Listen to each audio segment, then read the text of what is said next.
Thank you, Mr. Kogulan. தொடர்ந்து இந்நிகழ்ச்சியின் முக்கிய பிரமுகரான ரத்தின் ஸ்ரீ டத்தோ கீதாஞ்சலி அவர்களை சிறப்புரையாற்ற அன்புடன் அழைக்கின்றோம். And now I'm honored to invite Datin Sri Dato Geetanjali ji on stage, a symbol of successful media talent and an entrepreneurship, to come on stage and give a few words.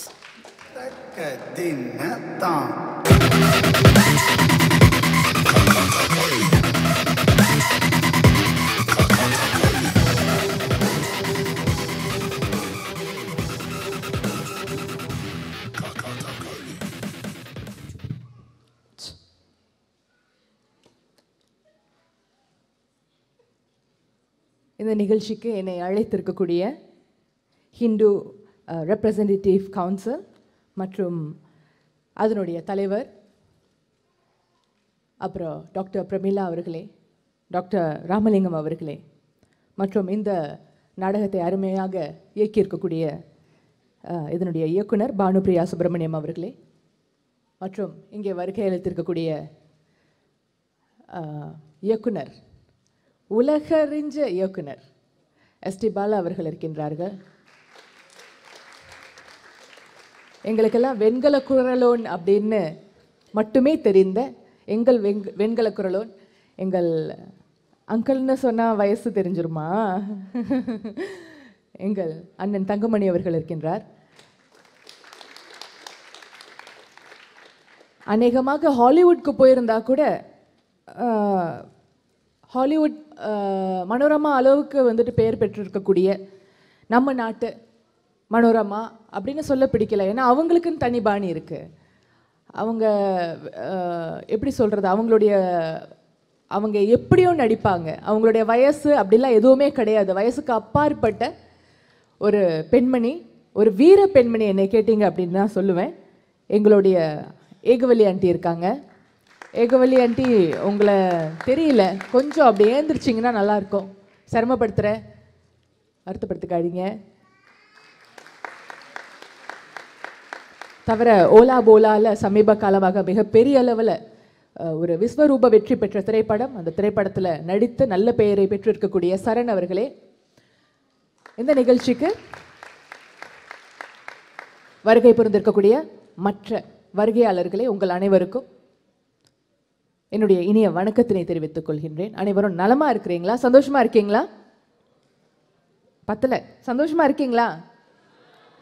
ஐயோ, ஒண்ணுமே கேட்க மாட்டேங்குது. அந்த light வர நல்லா கண்ணில் அடிக்கிறதுல ஒன்றும் தெரியல, யாருடைய முகம் எப்படி இருக்குன்னு கூட தெரியல. சந்தோஷமா இருக்கீங்களா இல்லையா? உங்களுடைய பத்தலையே, குரல் ஒன்றும் கேட்க மாட்டேங்குது. உங்களுடைய மாணவர்கள் இயக்கி அரங்கேற்றக்கூடிய ஒரு நாடகம் இது. அதுக்குள்ள ஆதரவு எவ்வளவுதானா?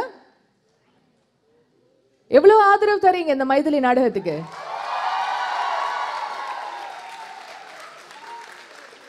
இவ்வளவு பேர் இருக்கீங்களா? அதுதான் கேட்டேன்.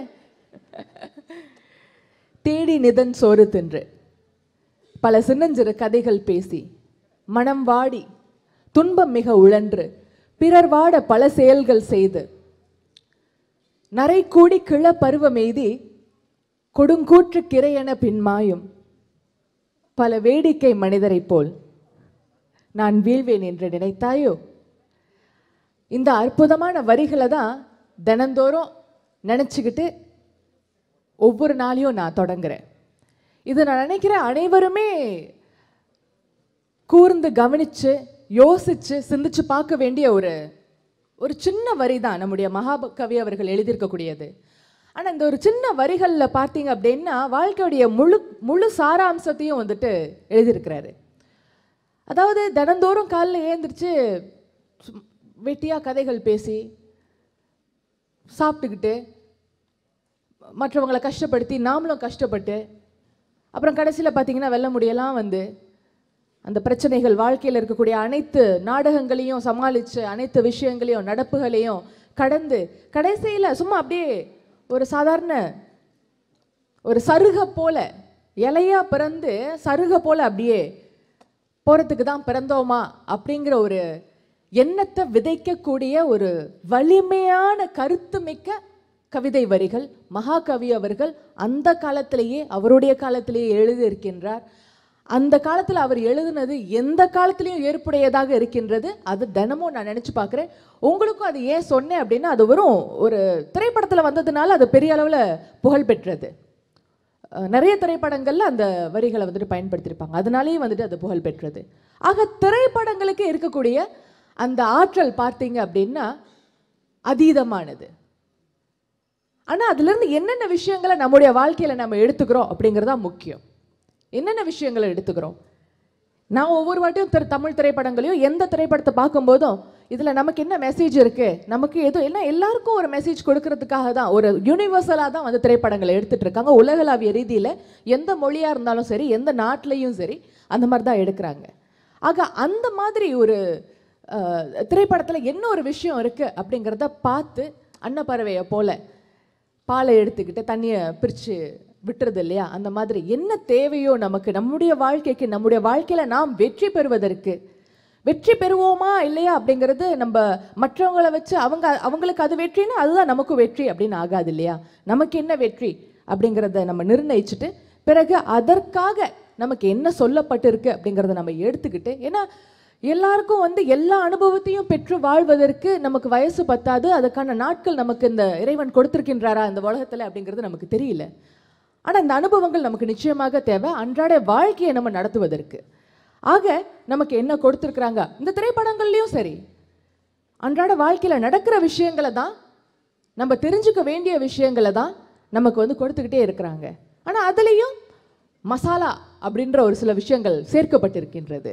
அதை அழகாக்குறதுக்கு அவங்க நினைக்கிறாங்க அது அழகு அப்படின்னு, அது எல்லாருக்கும் ஏற்புடையதா இருக்குதா இல்லையா அப்படிங்கிறதுல ஒரு பெரிய சந்தேகம் இருக்குது. ஆக அதனுடைய மெசேஜ் என்ன, மெசேஜ் எப்படி கொடுத்துருக்காங்க, என்ன விஷயம், நமக்கு அது தேவையா இல்லையா, அப்படி போன்ற விஷயங்களை நம்ம எடுத்துக்கிட்டு வாழ்ந்தாக வேண்டும். இந்த மைதிலி நாடகத்தை பொறுத்த வரைக்கும் ஒரு ஹாரர் அப்படின்ற ஒரு விஷயத்தை வந்து பெருசாக வச்சுருக்காங்க. ஆனால் அதுக்கு பின்னாடி நிச்சயமாக ஒரு பெரிய மெசேஜ் இருக்குது அப்படின்னு நான் நம்புகிறேன். இருக்குல்ல, மைதிலி நாடக குழுவினர் எனக்கு சொல்லணும், இருக்கா மெசேஜ்? பெரிய மெசேஜ் உங்களுக்கு கொடுக்கறதுக்காக இருக்கிறாங்க. மேக்கப் பூசி மெசேஜ் உங்களுக்கு கொடுக்க போகிறாங்க இன்றைக்கு. ஆக அந்த நல்ல மெசேஜாக இருக்கும் அப்படின்னு சொல்லிட்டு எதிர்பார்க்குறேன். எப்போதுமே வந்து நாடகம், மேடை நாடகங்கள் அப்படின்னு சொல்லும் பொழுது ஒரு கலைஞன் வந்து எப்போ முழுமை அடையிறான் அப்படின்னு பார்த்தீங்க அப்படின்னா, மேடை நாடகத்தில் நடிக்கும் போதும் மேடையில் ஏறி படைக்கும் போதும் தான். ஏன்னா அதில் வந்து இப்போ ஒளிப்பதிவு கருவிகள் பார்த்தீங்க அப்படின்னா அதில் பல விஷயங்களை வந்து எடுத்து காட்டிடும். ஒரு சின்ன விஷயத்தை கூட பெருசாக்கி காட்டக்கூடிய தன்மைகள் ஒளிப்பதிவு கருவிக்கு உண்டு. ரொம்ப சத்தமாக பேச வேண்டிய அவசியம் இல்லை, அதுக்கு ஒளி பெருக்கி இருக்கின்றது, ஒளி வாங்கி ஒளி பெருக்கி இருக்கின்றது. ஆக அந்த மாதிரி மைக் ஸ்பீக்கர்ஸை பற்றி சொல்லிட்டு இருக்கேன். ஆக அந்த மாதிரி இருக்கும் பொழுது திரைப்படங்கள் நடிக்கிறது அதுவும் கஷ்டமான விஷயம்தான். ஆனால் மேடையில் நடிக்கிறதுங்கிறது அந்த ஸ்கிரிப்டை மனப்பாடம் வச்சுக்கணும், ரீடேக் கிடையாது, சரியான பாவங்கள், நேரம், பேச்சுக்கு தாளம் அப்படின்னு இருக்குது, மாத்திரைகள் இருக்கின்றன. ஒவ்வொரு வார்த்தையும் அந்த டைமிங்கை மிஸ் பண்ணி சொல்லிட்டோம் அப்படின்னா அந்த டயலாக்கு அந்த இம்பேக்ட் கிடைக்காது. இப்படி எவ்வளவோ விஷயங்கள் இருக்குது. அந்த ஒரு நொடி பொழுதுல அந்த சட்டையே அவங்க மாற்றி ஆகணும். இதிலெல்லாம் பார்த்தீங்க அப்படின்னா நம்ம டைரக்டர் அவர்கள் வந்து மிகப்பெரிய பெயர் பெற்றவர். அவர் வந்து கே பாலச்சந்தர் அவர்கள்கிட்டயே மிகப்பெரிய பெயர் பெற்றவர் அவர் பார்த்தீங்க அப்படின்னா. ஆக இந்த மாதிரியான விஷயங்கள் எல்லாமே இருக்கின்றது மேடை நாடகத்தில். இதில் நடிக்கக்கூடியவங்க இது வந்துட்டு சக்ஸஸ்ஃபுல்லாக வெற்றிகரமாக ஒரு மெசேஜை சொல்ல முடியுது அப்படின்னா, இந்த மேடையில் ஏறி ஒரு திண்ணமான ஒரு விஷயத்தை, ஒரு செய்தியை நல்லா தெளிவாக மக்கள்கிட்ட சேர்ப்பிக்க முடியுது ஒரு அரங்கேற்றம் அப்படின்னா, அதுதான் மிக சக்சஸ்ஃபுல்லான, மிக வெற்றி பெற்ற ஒரு அரங்கேற்றமாக இருக்கும். ஆக அந்த வகையில் இந்த மைதிலி நாடக அரங்கேற்றம் அந்த மாதிரி ஒரு பெரிய கைத்தட்டை கொடுக்கக்கூடிய அளவுக்கு பெரிய விஷயங்களை உங்களுக்கு சேர்ப்பிக்கும் அப்படின்னு சொல்லிட்டு நான் நம்புறேன். ஆக இதுக்கப்புறம் தான் நம்ம பார்க்க போறோம். இன்னும் சொல்ல போனால் இந்த நாடகத்தை அரங்கேற்றிட்டு என்னை பேச வச்சிருந்தா இன்னும் சந்தோஷமா இருந்திருப்பேன். ஏன்னா அதை பற்றி பேசுறதுக்கு எனக்கு விஷயங்கள் இருந்திருக்கும். இப்போ நிறைய எதிர்பார்ப்புகளோட இந்த மேடையில் இந்த இந்த இடத்த வந்து உங்ககிட்ட விட்டுட்டு போகிறேன். நிறைய நல்ல சந்தோஷமான விஷயங்களை நினைச்சு பார்ப்போம். அதை தவிர இன்றைக்கு வந்து இவ்வளோ பேர் வந்திருக்கிறது ரொம்ப சந்தோஷமான ஒரு விஷயமா இருக்குது. ரொம்ப மகிழ்ச்சியாக, மன நிறைவாக இருக்கின்றது.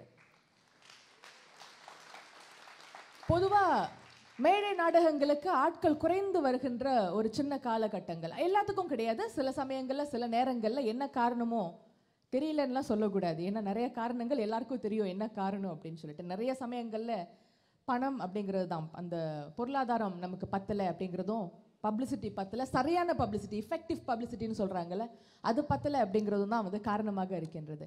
ஆக அந்த மாதிரியான நாட்களில் இப்படி அற்புதமாக ஒரு மேடை நாடகம் முதன்முறையாக அரங்கேற்றுகின்றீர்கள். அதற்கு இவ்வளவு பேர் குழுமி இருக்கிறீங்க. அதுக்கு உங்களுக்கு ஒரு பெரிய, உங்களுக்கும் அவங்களுக்கும் வாழ்த்துக்களை தெரிவித்துக் கொள்கின்றேன். மிகப்பெரிய வெற்றி இப்பவே ஆரம்பிச்சிட்டது. இது மென்மேலும் வெற்றி பெற்று மைதிலி மட்டும் அல்லாது தொடர்ந்து இன்னும் நிறைய நாடகங்களை நீங்கள் அரங்கேற்ற வேண்டும் என்று சொல்லி உங்களிடமிருந்து வணக்கம் கூறி விடைபெறுகின்றேன். நன்றி, வணக்கம்.